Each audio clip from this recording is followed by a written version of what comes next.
dx का हो जाएगा x। जैसे कि बताओ अगर मान लो यहाँ पर 1 है तो 1 का क्या होता है, x ही तो होता है, तो 1 का x हो गया, यहाँ पर k का k ऐसे ही रहेगा, dt का क्या हो जाएगा t, यहाँ पर भी मान लो 1 है तो जब dx का x तो dt का t, ठीक, प्लस c जो हमारा लगता है ये होता है समाकलन कांस्टेंट। जय हिंद साथियों, स्वागत है आप सभी का क्लास 12th केमिस्ट्री की एक और इम्पोर्टेंट वन शॉट वीडियो में। तो आज हम लोग जो पढ़ने वाले हैं वो चैप्टर 3 यानी कि जो रासायनिक बलगतिकी है आप लोग का, केमिकल काइनेटिक्स, तो इसका हम लोग पढ़ने वाले हैं फुल वन शॉट वीडियो। जी हाँ दोस्तों, फुल वन शॉट वीडियो होने वाला है। इसमें आपको कुछ ऐसे इंपॉर्टेंट क्वेश्चन बताए जाएंगे इस चैप्टर के जो कि आप लोग के पिछले 3 से 4 सालों में लगातार पूछे जाते हैं। तो वन शॉट का मतलब ही यही होता है कि पूरे इंपॉर्टेंट चैप्टर के जितने भी इंपॉर्टेंट टॉपिक हैं वो सभी आपके सामने एक ही वीडियो में रखना। तो चलिए आज की इस प्यारी सी वीडियो को हम लोग स्टार्ट करते हैं और एक एक करके सभी उन क्वेश्चनों को समझेंगे विद डेरिवेशन। जिसमें डेरिवेशन होगी वो डेरिवेशन भी करवाएंगे आप लोग को, और एकदम अगर इसका पीडीएफ आपको चाहिए तो पीडीएफ भी आपको टेलीग्राम मेरे चैनल पर मिल जाएगा, आप लोग वहां जाके उसको देख सकते हो। तो चलिए आज की इस प्यारी सी वीडियो को हम लोग स्टार्ट करते हैं। तो वीडियो की स्टार्टिंग हो रही है सबसे प्यारे क्वेश्चन के साथ। जैसे कि आप लोग देख पा रहे होगे लिखा हुआ है, किसी अभिक्रिया का वेग क्या होता है, अभिक्रिया के वेग को प्रभावित करने वाले कारक कौन से हैं।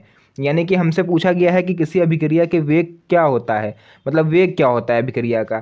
तो चलिए इसका मतलब वेग देख लेते हैं पहले कि अभिक्रिया का वेग क्या होगा। तो एकांक समय में किसी अभिकारक या उत्पाद की सांद्रता में होने वाले परिवर्तन को अभिक्रिया का वेग कहते हैं। नहीं समझ में आया? देखो यहाँ पर एक इक्वेशन आपको दिख रही होगी, यहाँ पर लिखा हुआ है आर और यहाँ पर लिखा हुआ है पी। क्या है इस आर और पी का मतलब? हिंदी में भी लिखा हुआ है, आर मतलब अभिकारक यहाँ पर लिखा हुआ है, पी मतलब प्रोडक्ट यानी कि उत्पाद। तो एकांक समय में यानी किसी एक सेकंड में बोल सकते हो आप लोग, एक सेकंड में या एक मिनट में, कुछ भी आप बोल सकते हो, है ना। या किसी समय में किसी अभिकारक यानी किसी अभिकारक और उत्पाद की सांद्रता में जो परिवर्तन होगा, जो चेंजमेंट होगा बच्चों, वही हमारी बच्चों कहलाती है अभिक्रिया का वेग। क्लियर है यहाँ तक? इसका अगर हम लोग हिंदी में फॉर्मूला देखें तो वह हो जाएगा, अभिक्रिया का वेग इज इक्वल टू अभिक्रिया की सांद्रता में कमी और वृद्धि में लगा कुल समय। ये बराबर होता है हमारा अभिक्रिया के वेग का। यानी कि जो अभिक्रिया का वेग है वो डिपेंड करेगा, अगर अभिकारक की सांद्रता में कमी हो रही होगी तो अभिकारक का वेग में भी कमी होगी, लेकिन अगर वृद्धि में अगर समय ज़्यादा लग रहा है तो भाई इसमें वेग कम उत्पन्न होगा। यही तो मतलब होता है इसका। चलिए ठीक है, तो देखते हैं हम लोग इसके प्रभावित करने वाले कारक। तो अभिक्रिया के वेग को प्रभावित करने वाले कारक कौन कौन से हैं, कुछ मेन हमने इंपॉर्टेंट छाट के आप लोग के लिए लिखे हैं, उसी को आप लोग अच्छी तरह से सॉर्ट आउट कर लीजिए और इसके नोट भी बना लीजिए। जैसे कि लिखा हुआ है ताप यानी टेम्परेचर, इस पर क्या इफेक्ट डालता है अभिक्रिया के वेग पर। तो अगर हम टेम्परेचर को बढ़ाएंगे तो अभिक्रिया का वेग बढ़ेगा। इसी तरह से कंसंट्रेशन की हम लोग बात कर लें यानी सांद्रता की, तो सांद्रता बढ़ाने पर भी अभिक्रिया का वेग क्या होता है, बढ़ जाता है।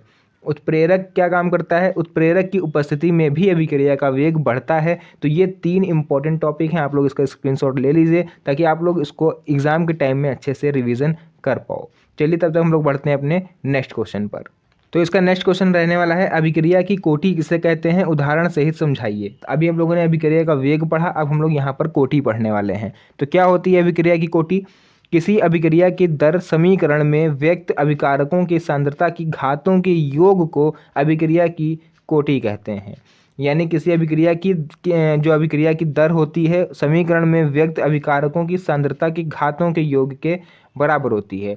नहीं समझ में आया? देखो वेग समीकरण क्या होता है हमारी अभिक्रिया का, आर मतलब कि जो रेट होगा यानी दर होगी वो के ए एक्स बी वाई। यहाँ पर ए हमारा क्या है, ये हमारा बच्चों अभिकारक है, ठीक, और बी भी मेरा अभिकारक है। जैसे कि लिखा हुआ है ना समीकरण में व्यक्त अभिकारकों की सांद्रता की घातों पर, तो ये अभिकारक है, इसकी घातों पर डिपेंड करेगी हमारी जो रेट ऑफ वेलोसिटी है वो, ठीक, उसको हम लोग बोलते हैं अभिक्रिया की कोटि। तो यहाँ पर अगर हम लोग इसकी कोटि देखें तो क्या होगी, एक्स और वाई, यानी कि कोटि जो हो जाएगी वो हो जाएगी एक्स प्लस वाई। मान लो यहाँ पर 2 और यहाँ पर 3 होता तो 2 + 3 5 हो जाती हमारी अभिक्रिया की कोटि। समझ में आया? तो इस तरह से आप लोग इसकी कोटि को डिफाइन कर सकते हो। तो ये 2 क्वेश्चन मेरे कंप्लीट हुए। अब मेन क्वेश्चन आपके आने वाले हैं, यहाँ से वीडियो को बिल्कुल भी स्किप मत करना, क्योंकि जो भी क्वेश्चन आज हमने लिखे हैं भाई सब आप लोग के लिए इंपॉर्टेंट रहने वाले हैं। बहुत ही ध्यान से प्यार से समझिए और अपना रिवीजन फर्स्ट क्लास करके आराम से एग्जाम देने जाइए।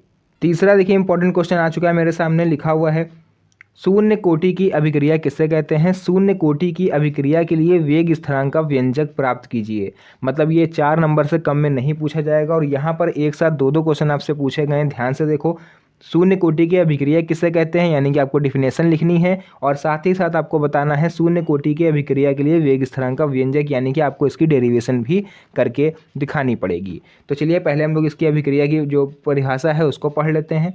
तो ऐसी अभिक्रिया जिसकी दर अभिकारक की सांद्रता पर निर्भर नहीं करती है उसे शून्य कोटि की अभिक्रिया कहते हैं। यानी कि अभिकारक की सांद्रता पर अगर निर्भर नहीं कर रही है जिस अभिक्रिया की दर, उसको हम लोग शून्य कोटि की अभिक्रिया कहेंगे। फॉर्मूला इसका हो जाएगा, अभिक्रिया की दर जो होती है यानी dr/dt से इसको हम लोग डिफाइन करते हैं, वो अनुक्रमानुपाती या समानुपाती हो जाएगी अभिकारक की सांद्रता पर। ए हमारा क्या है, अभिकारक, यानी कि जो इस साइड रहता है रिएक्शन के, इधर वाला तो उत्पाद होता है, इस साइड जो रहेगा उसकी सांद्रता पर जो है भैया वो हमारी ये डिपेंड नहीं करती है। ठीक है, जैसे कि डिफिनेशन में लिखी है कि अभिकारक की सांद्रता पर निर्भर नहीं करती है क्या, अभिक्रिया की दर। समझ में आ गया यहाँ तक। चलिए अब मेन चीज़ हम लोग पढ़ेंगे यहाँ से, शून्य कोटि की अभिक्रिया के लिए वेग स्थिरांक का व्यंजक हम लोग कैसे निकाल सकते हैं। तो यहाँ पर अब जो हम बताने वाले हैं उसको ध्यान से सुनना सभी लोग, वरना अगर हल्का सा भी स्किप करा तो यहाँ पर समझ में नहीं आएगा।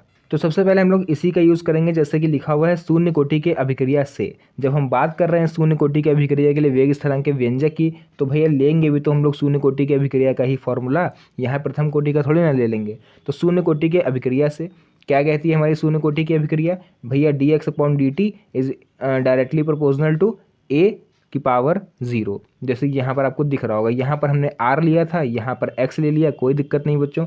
यहाँ पर आप लोग चाहो x ले लो और यहाँ पर चाहो r ले लो, उससे कोई दिक्कत नहीं है। ठीक है, मतलब इक्वेशन मेरी वही है, यहाँ पर कोई चेंजमेंट नहीं हुआ है।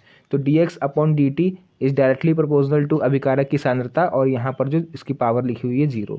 तो यहाँ पर सबको पता है, फिजिक्स भी आप लोगों ने पढ़ी होगी कूलॉम के नियम से, सब यहाँ पर पता है कि जब ये साइन हटेगा अनुक्रमानुपाती का तो एक कांस्टेंट लगता है। यहाँ पर कांस्टेंट लग रहा है के, क्लियर है, यहाँ पर कांस्टेंट लग रहा है के। और एक चीज़ आप लोग ध्यान रखना, अगर किसी भी की मैथमेटिकल में आ जाओ, थोड़ा सा मैथ में आ जाओ, मैथमेटिक्स में, कि अगर किसी वेरिएबल की पावर 0 होती है तो उसकी वैल्यू 1 होती है। यानी a की पावर 0 तो a की पावर 0 का मान 1। यहाँ मान लो तो अगर हम लोग 2 लिखा है, 2 की पावर 0 तो उसकी वैल्यू भी 1 होती। कोई भी नंबर हो या वेरिएबल हो, अगर उसकी पावर 0 है तो इसका मतलब उसकी वैल्यू 1 है। तो इसी तरह से अगर हम लोग के ए 0 है, अगर यहाँ पर इसकी जगह पर 1 कर दें तो मेरे पास क्या बचेगा, dx/dt इज इक्वल टू के, है ना, ये तो 1 हो जाएगा। तो वही बच्चों हमने यहाँ पर लिख दिया है, देखो dx/dt इज इक्वल टू के। अब यहाँ से देख लो क्या करेंगे, dx को यहीं रोक लो, dt को भेज दो इधर k के पास में। dx हमने रोक लिया, dt को भेज दिया k के पास में, क्योंकि हमें यहाँ पर समाकलन करना है। अब जो मैथमेटिक्स के बच्चे हैं वो समझ गए होंगे, यहाँ पर जब dx और dt अलग अलग होते हैं इस तरह से ये अवकलन होता है, लेकिन जब इनको अलग अलग करते हैं, एक को इधर भेजते हैं, तो अपने आप ऑटोमेटिक समाकलन लग जाता है। तो यहाँ पर हमने चलिए लिख दिया है समाकलन करने पर। तो समाकलन करने पर क्या हो जाएगा, dx का अगर हम यहाँ समाकलन करेंगे, k dt का यहाँ समाकलन करेंगे, तो यहाँ k को हमने बाहर रखा हुआ है, उसका कारण है क्योंकि ये वेग स्थिरांक होता है और जितने भी कांस्टेंट होते हैं उनका समाकलन नहीं होता है। क्लियर है। तो dx का हो जाएगा x, जैसे कि बताओ अगर मान लो यहाँ पर 1 है तो 1 का क्या होता है, x ही तो होता है, तो 1 का x हो गया, यहाँ पर k का k ऐसे ही रहेगा, dt का क्या हो जाएगा t, यहाँ पर भी मान लो 1 है, तो जब dx का x तो dt का t, ठीक, प्लस c जो हमारा लगता है ये होता है समाकलन कांस्टेंट जिसकी वैल्यू होती है c। ठीक है, और यदि हम लोग क्या करें, t इज इक्वल टू 0 मान लें और x इज इक्वल टू 0 हमारा हो, ठीक है, मान लो अगर ऐसी सिचुएशन आ जाए कि समय हमारा 0 हो जाए और जो x है वो भी 0 हो जाए, तो कांस्टेंट जो c होगा हमारा ये, वो ऑटोमेटिक से 0 हो जाएगा। मान लो अगर इसको रख के देखो, t की जगह पर अगर हम यहाँ 0 रखें तो ये पूरा 0, x की जगह पर 0 रखें तो ये पूरा 0, फाइनली हमें c इज इक्वल टू क्या मिलेगा, 0। क्लियर हो गया यहाँ से। चलिए अब हम लोग यहाँ पर c की वैल्यू को आप लोग चाहो तो यहीं पर 0 रख देना, तो ये हमारा जो समीकरण है वो केवल बचेगा x इज इक्वल टू के टी। समझ में आ गया। तो वही हमने यहाँ लिख लिया है x इज इक्वल टू के टी, क्योंकि c तो ऑटोमेटिक 0 है। तो यहाँ से भाई k के फॉर्म में निकाल लो, x को इधर भेज दो, सॉरी t को इधर भेज दो, तो k हमारा हो जाएगा और t आ जाएगा x के नीचे, x/t। अब इसका यहाँ से मात्रक लिख दो भाई, मोल पर लीटर, और ये हो जाएगा हमारा साइमन। ठीक, और यहाँ पर क्या होता है, सॉरी मोल पर लीटर, और ये सेकंड, नीचे टी है ना, तो टी का समय का टाइम का सेकंड होता है, यहाँ हो जाएगा mole litre inverse second inverse. समझ में आ गया बच्चों? पूरा विस्तार से हमने समझाया आप लोग को, अपनी तरफ से बहुत ही हमने बेस्ट कोशिश करी समझाने की। आई होप आप लोग को भी ये चीज़ समझ में आई होगी। और वीडियो अच्छी लग रही हो यार तो वीडियो को एक लाइक कर दो प्यार से, और एक प्यारा सा कमेंट जरूर छोड़ के जाना। चलिए देख लेते हैं अपना फोर्थ क्वेश्चन। इसी तरह से हम लोग देख लेंगे अपना फोर्थ क्वेश्चन। अभी हम लोगों ने जो चीज़ शून्य कोटि के लिए पढ़ा, सेम वही चीज़ हम लोग यहाँ पर प्रथम कोटि के लिए पढ़ेंगे। प्रथम कोटि की अभिक्रिया किसे कहते हैं? प्रथम कोटि की अभिक्रिया के लिए वेग स्थिरांक का व्यंजक प्राप्त कीजिए। यही सेम क्वेश्चन था अभी शून्य कोटि में, और यही सेम क्वेश्चन है प्रथम कोटि में। चलिए इसको अभी हम लोग फिनिश करते हैं। तो सबसे पहले हम लोग यहाँ अभिक्रिया की परिभाषा पढ़ लेते हैं। क्या होती है इसकी परिभाषा? तो वह अभिक्रिया जिसमें अभिक्रिया की दर अभिकारक की सांद्रता के प्रथम घात के समानुपाती हो, उसे प्रथम कोटि की अभिक्रिया कहते हैं। वहाँ पर क्या था कि हमारी जो अभिक्रिया की दर थी वो अभिक्रिया की सांद्रता पर निर्भर नहीं कर रही थी, लेकिन यहाँ पर अभिक्रिया की जो दर होगी वो अभिकारक की सांद्रता की प्रथम घात के समानुपाती होगी, यानी कि निर्भर कर रही है। तो ये हमारा अभिकारक है, ये हमारा उत्पाद है। तो देखो दर, अभिक्रिया की दर dx/dt। वहाँ पे भाई बहुत बच्चों की शिकायत थी कि आपने ऊपर r माना नीचे x मान लिया। चलिए हमने यहाँ पर x मान लिया, ठीक है। पूरे में हम x ही मानेंगे। तो इसको हम लोग अनुक्रमानुपाती मान लेंगे a⁻1। वहाँ पर a⁻0 थी क्योंकि वहाँ पर निर्भर नहीं कर रही थी, लेकिन यहाँ पर भाई प्रथम कोटि की अभिक्रिया है तो यहाँ हमने 1 लगा दिया। प्रथम यानी 1, वहाँ शून्य था तो यानी कि 0, ठीक। तो प्रथम लगा दिया, और ये डिपेंड करेगी हमारी अभिक्रिया की दर पर। क्लियर है यहाँ तक? तो इसको आप लोग चाहो तो ऐसे पढ़ सकते हो कि अभिक्रिया की दर अभिकारक की सांद्रता के प्रथम घात के समानुपाती होती है। क्लियर हो गया? चलिए हम लोग अब आते हैं इसमें जो प्रथम कोटि की अभिक्रिया के लिए वेग स्थिरांक का व्यंजक हमको निकालना है। व्यंजक हम लोग देख लेते हैं कैसे निकाल सकते हैं। तो देखिए यहाँ पर अगर हम लोग मान लें प्रारंभिक सांद्रता हमारी पहले थी a, लेकिन अब कितनी बची? 0। इसी तरह से t समय बाद हमारी जो कंसंट्रेशन था वो a-x था, अब कितना बचा? x। क्लियर हो गया यहाँ तक? चलिए अब हम लोग बात करते हैं प्रथम कोटि की अभिक्रिया से। जैसे कि हमने वहाँ बोला था कि जब शून्य कोटि की अभिक्रिया है तो शून्य कोटि लेंगे, और प्रथम कोटि की अभिक्रिया का वेग स्थिरांक का व्यंजक निकालना है तो यहाँ प्रथम कोटि की अभिक्रिया लेना पड़ेगा। और बच्चों इसी का आपको फॉर्मूला भी लेना पड़ेगा, जैसे कि ये है dx/dt is directly proportional to a⁻1। तो हमने सेम यहाँ पर उतार ली वही इक्वेशन। अब यहाँ पर भी वही काम हम करेंगे, यहाँ से प्रोपोर्शनल का साइन हटाएंगे तो यहाँ पर एक कांस्टेंट लगेगा k कांस्टेंट लग गया। अब हम लोग देखेंगे t समय बाद, यानी कि कुछ देर बाद, जैसे कि पिक्चरों में नहीं होता है 5 साल बाद, है ना। हीरो छोटा था, आप लोगों ने छोटे पर उसको देखा बचपन में, फिर एकदम से लिख के आ रहता है 25 साल बाद। उस समय क्या हुआ? वो बड़ा हो गया और पिक्चर की कहानी आगे बढ़ गई। तो इसी तरह से भैया यहाँ पर हमने लिख दिया t समय बाद। अब यहाँ पर कहानी कुछ और होने वाली है, ध्यान से देखना।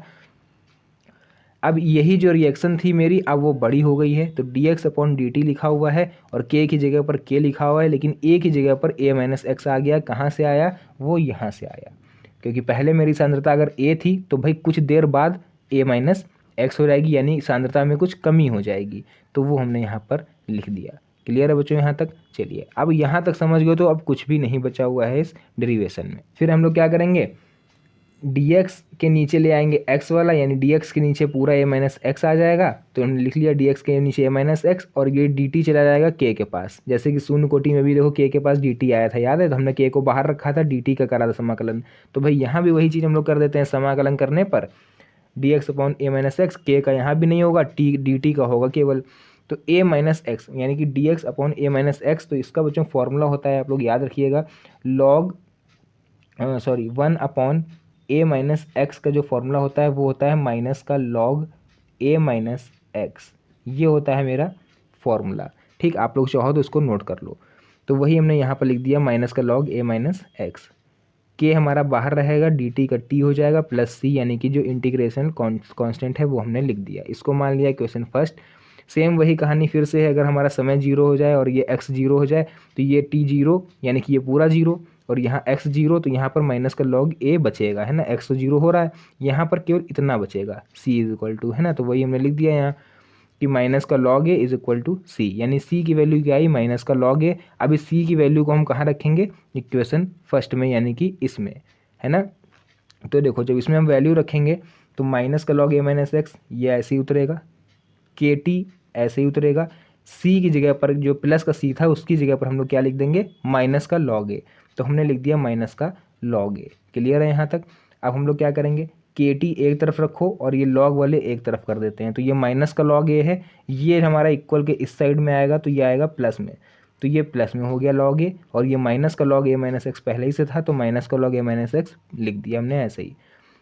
के t is equal to log, अब यहाँ से एक और प्रॉपर्टी यूज़ हो रही है, आप लोग देख पा रहे होगे यहाँ पर एक फॉर्मूला होता है लॉग एम माइनस एन का, लॉग एम माइनस एन, ठीक। यहाँ पर लॉग एम माइनस एन, एक सेकेंड, यहाँ पर हमने लॉग एक तरफ लिया, ठीक है। उसके बाद हाँ log M minus log N, ये आप लोगों ने पढ़ा होगा, इसकी जगह पर हम लोग लिख सकते हैं लॉग एम अपॉन एन, ठीक है। ये चीज़ समझ में आई आप लोग को, log M minus log N अगर लिखा हुआ है तो उसको हम लोग लॉग एम अपॉन एन लिख सकते हैं। इसी तरह से अगर लॉग एम एन लिखा हुआ है तो उसको हम लोग log M plus log N लिख सकते हैं, ठीक। लॉग एन यहाँ पर इक्वल लग जाएगा, यानी कि log M into log N is equal to रहेगा log M plus log N, ठीक है। यहाँ तक क्लियर हुआ। यहाँ पर एक second, log M multiply log N हो जाएगा, log M multiply log N, इसको लिखेंगे log M plus log N, ठीक। तो देखो फिलहाल हम लोग बात करेंगे लॉग ए माइनस एक्स, तो इसको हम लोग लिख सकते हैं लॉग एम अपॉन एन, यानी एम मेरा ये है एम और ये है एन, ठीक। तो एम अपॉन एन हमने लिख लिया। यहाँ तक समझ में आया? फिर से देख लो, लॉग ए माइनस एक्स है, यानी कि हमारे पास लिखा हुआ है log M minus log N, तो एम एन के स्पेस पर यहाँ पर क्या है ए और ए माइनस एक्स, तो यहाँ जब एम अपॉन एन हो रहा है तो यहाँ भी ए अपॉन ए माइनस एक्स हम लोग कर देंगे, क्लियर है। उसके बाद के इज इक्वल टू, देखो टी को हम लोग इधर भेजेंगे तो ये 1 अपॉन में आएगा, ये हमने log A upon A minus x same रखा, क्लियर है यहाँ तक। अब भाई एक चीज़ देखो, यहाँ पर अभी तक मेरा ई बेस चल रहा था, लेकिन यहाँ पर हम इसको चेंज करेंगे, यहाँ पर 10 बेस में करेंगे।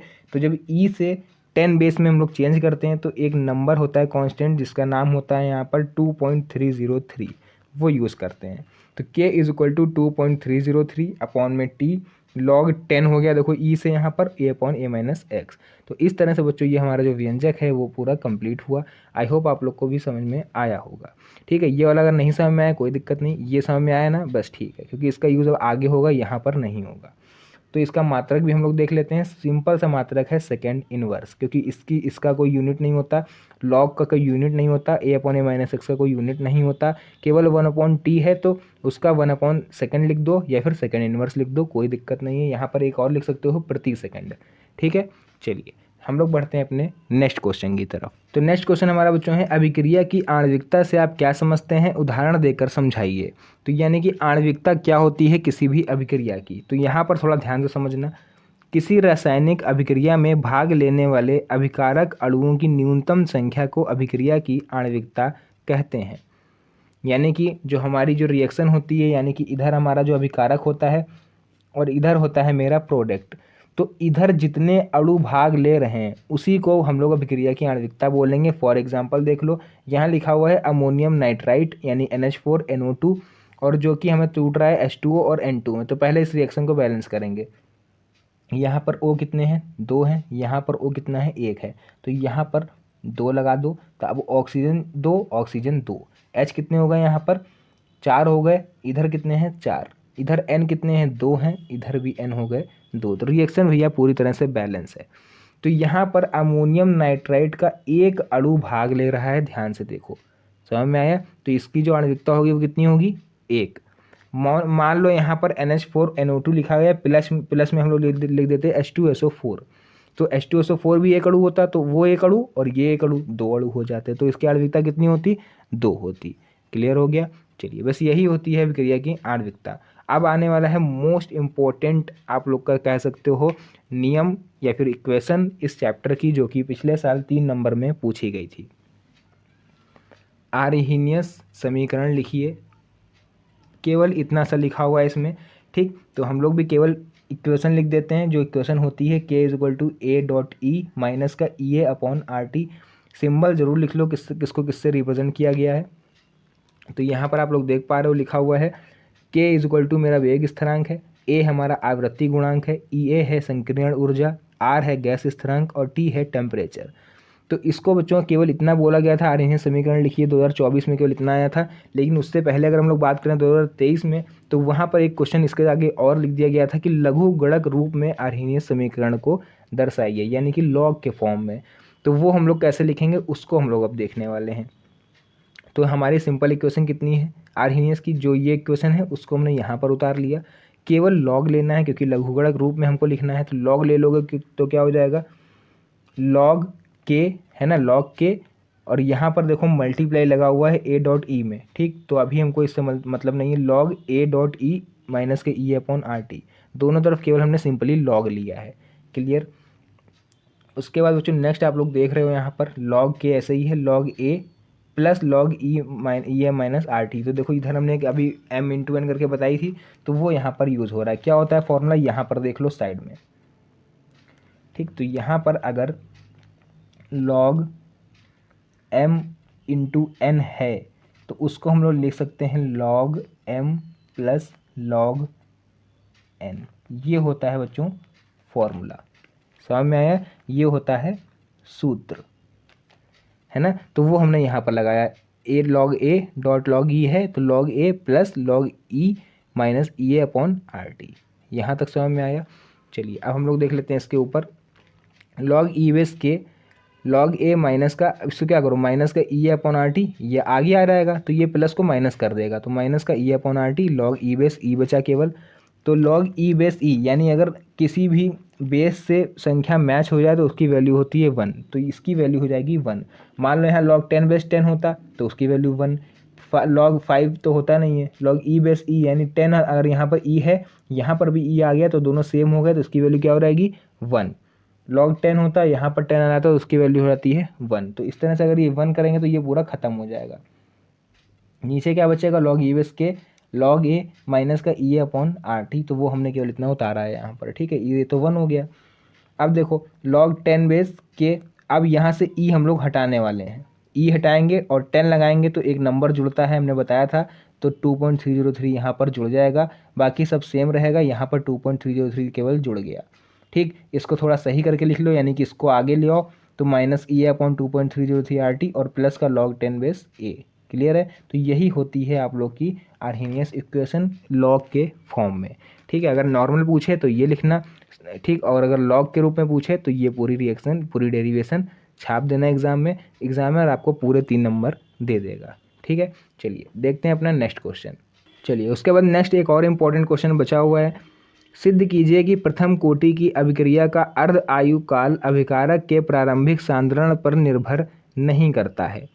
क्या कह रहा है, प्रथम कोटि की अभिक्रिया का अर्धायु काल अभिकारक के प्रारंभिक सांद्रण पर निर्भर नहीं करता है। तो सबसे पहले तो यहाँ पर एक नया वर्ड आया है, अर्धायु काल क्या होता है इसको समझ लो। तो अर्धायु काल क्या होता है, अर्धायु काल वह समय होता है जिसमें कोई पदार्थ अपनी प्रारंभिक मात्रा का आधा रह जाए, ठीक। जैसे आपको यहाँ पर 1 घंटे का समय दिया गया और आपसे कोई कहे हम आधे टाइम बाद आपसे मिलेंगे आके, तो वो कब मिलेगा, आधे घंटे बाद मिलेगा, यानी कि दिए गए समय का इस समय आधा हो चुका है तब वो आपसे मिलने आया है। क्लियर है। तो वही होता है अर्धायु काल।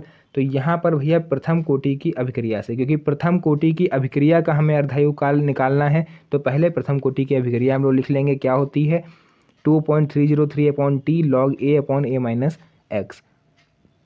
अब यदि हम अर्धायु काल की बात करें, क्योंकि प्रथम कोटि के ऊपर हमें अर्धायु काल लगाना है ना, तो पहले प्रथम कोटि लिख लिया, अब अर्धायु काल हम लगाएंगे। तो मान लेते हैं x समय बाद सांद्रण अपना आधा रह गया और समय भी हमारा आधा हो गया, ठीक। यानी मान लो ये आपको क्या मिला था, 1 घंटा मिला हुआ था आपको, ये यहाँ पर 1 घंटा मिला था आपको, ठीक, कुछ भी काम करने के लिए। अब आपका यहाँ पर आधा समय बीत चुका है, तो यहाँ पर ये काम है आपका। मान लेते हैं आपको एक गड्ढा खोदने के लिए दिया गया था, तो ये गड्ढा है खोदने वाला और यहाँ पर आपका समय है, तो जब समय आधा हो गया तो आपका काम भी आधा हो गया होगा। क्लियर है यहाँ तक। इस तरह से एग्जाम्पल के थ्रू समझो तो समझ में आएगा। अपनी सांद्रता की आधी रह गई और यहाँ पर समय आधा रह गया, 2.303। अब कुछ नहीं करना है बच्चों, x की जो वैल्यू है उसको उठा के आप लोग इसमें रख दो और t की जो वैल्यू है उसको उठा के इसमें रख दो, बस आंसर आपका आ जाएगा। तो हमने क्या करा, ये क्वेश्चन फिर से उतारी, लेकिन अब कैसे हमने t की जगह पर रखा है t हाफ और x की जगह पर रख दिया a अपॉन 2। तो यहाँ पर जब a/2 रखा तो यहाँ पर एलसीएम लोगे तो 2a माइनस a/2 यानी कि a/2 नीचे बचेगा, तो वो देखिए हमने यहाँ पर लिख लिया है। पूरा सब कुछ सेम है। यहाँ पर a/a/2 बचा हुआ तो a से a कैंसिल आउट हो जाएगा, यहाँ पर log 2 बचेगा जो कि 2 ऊपर आ जाएगा। तो यहाँ पर हो जाएगा बच्चों t हाफ 2.303 अपॉन के log 2 यानी 10/2। तो log 2 की वैल्यू क्या होती है 0.3, ये दिख रहा होगा आपको। तो बस अब हमने क्या करना है t हाफ 2.303 अपॉन के और यहाँ पर 0.3 रख देंगे इस पूरे की जगह पर। ठीक, 0.3 रख दिया क्योंकि इसकी वैल्यू होती है। इसकी मल्टीप्लाई करा दोगे बच्चों तो आ जाएगा t half is equal to 0.693 upon में के। अब यहाँ पर कहीं a दिख रहा है आप लोग को, ए नहीं दिख रहा है ना, यानी कि अब हमारा ये प्रूफ हो गया कि भाई प्रथम कोटि की जो अभिक्रिया है वो अर्धायु काल के अभिकारक के प्रारंभिक सांद्रता पर निर्भर नहीं करती है। ए क्या होता है हमारा सांद्रता ही तो होता है, तो यहाँ पर कहीं सांद्रता दिख नहीं रही है, तो हम ये कह सकते हैं कि प्रथम कोटि की जो अभिक्रिया है वो अर्धायु काल के सांद्रता पर निर्भर नहीं करती है। समझ में आ गया बच्चों यहाँ तक। तो आई होप आप लोग को वीडियो आज की पसंद आई होगी। अपनी इस वीडियो को आज हम लोग यहीं पर एंड करते हैं। न्यूमेरिकल्स की रही अगर बात तो उस पर हम स्पेशल अलग से वीडियो बनाएंगे, हर एक चैप्टर के न्यूमेरिकल्स भी आपको कराए जाएंगे। बस आपको क्या करना है, थोड़ा सपोर्ट दिखाना है, वीडियो को लाइक करके चैनल को सब्सक्राइब कर लेना है ताकि आपको एग्जाम तक आपकी परमानेंट वीडियो ऐसी मिलती रहे। तो आज की इस प्यारी सी वीडियो को यहीं पर एंड करेंगे। मिलते हैं नेक्स्ट वीडियो में एक और अच्छी इंटरेस्टिंग मज़ेदार वीडियो के साथ। तब तक के लिए धन्यवाद। जय हिंद।